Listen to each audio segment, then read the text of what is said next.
helped and guided me is my dad. He leads by example, which is what I want to do. Whenever we pass by somebody on the street who is cold or homeless, he gives them some extra change or stops and prays for them. Once he gave his favorite pair of gloves to a man who was freezing in the snow. I felt bad for him losing his gloves, but then I felt bad for not being happy for the person who wasn't cold anymore. Same with giving to the poor.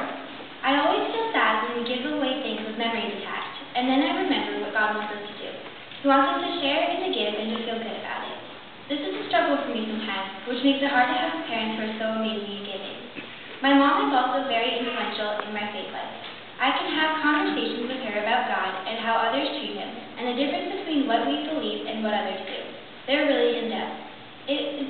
It's easy to see some things when she explains it the first time, and sometimes I have no clue, so we talk about it. Sometimes, well, every time, we bunny trail away, going in all sorts of directions that teach me new things and that make me look at life in a different way. When I received my first communion, she wrote in the cover of my Bible, "Don't get tired of doing what is good.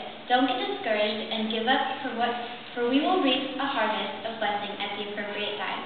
This was an easy-to-understand version of Galatians chapter 6, verse 9, which says, "So let us not be tired of doing good, for if we do not give up, the time will come when we reap the harvest." I think about this a lot. God is pleased when we do good works and will reward us when we get to heaven. My favorite thing my mom has done that really reminds me of this is when she adopted our elderly neighbor as sort of a second mother. So even if she isn't my real grandmother, she feels like one. My mom took care of her from before we even moved in to the day we moved out. In return, she took care of us too. And even though we live 2 states away now, my mom was talking to her on the phone when I wrote this. Looking at my mom and dad, who are always giving and caring, I see real examples of what it really means to do good, even when it's not easy or convenient. In return, I see them being given to and cared for by other people. What goes around really does come around. The other day in confirmation class, Pastor Badan talked about Jesus' death and resurrection. He said that Jesus died for us. Somebody died in our place. It really made me think about what Jesus means to me. I had never thought about it like that. It really put what he did into perspective. To me, Jesus is like a best friend, somebody who I can not only rely on, but who I can talk to. I like how when you pray, it's not like talking, where you get an immediate response in words. It really feels like he listens. You can ask a best friend for help, and you can thank a best friend.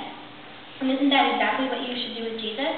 The first time I really came to realize what he means to me was at the Rock and Worship Roadshow of 2010. The Rock and Worship Roadshow is a concert where a bunch of Christian bands get together and put on an amazing concert. I don't remember what exactly happened that made me realize how much God means to me. It might have been the whole event. I loved how so many Christians can come together and just sing and pray. So many people praising one God, our God. It was amazing. In my church life, I hope to be just like my parents, helping and caring and following Christ so fully. I want to be an example to anybody who will watch, like giving money to the poor or buying coffee for the person behind me. Maybe I'll even save the rainforest. I don't know how many people have told me that actions speak louder than words. I intend to prove them right. I know that with the help and support of not only my family, but my friends too, I can spread God's love and make the world a better place. One tree, one smile, one kindness, one prayer at a time.